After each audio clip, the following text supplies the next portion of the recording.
কারুর কাছে তিনি ছিলেন দিদি, কারুর কাছে আবার বোন।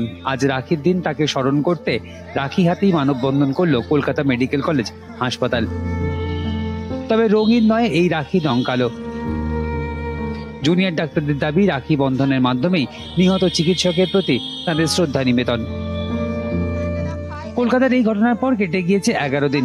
এখনো পর্যন্ত সঞ্জয় রায় নামের এক ব্যক্তিকে গ্রেপ্তার করা হয়েছে, কিন্তু আসল দোষীর শাস্তি চায় গোটা দেশ।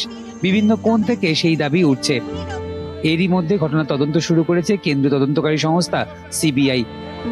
দফায় দফায় জেরা করা হয়েছে বেশ কয়েকজনকে। সেই তালিকায় রয়েছেন আরজিকর হাসপাতালের প্রাক্তন অধ্যক্ষ সন্দীপ ঘোষ।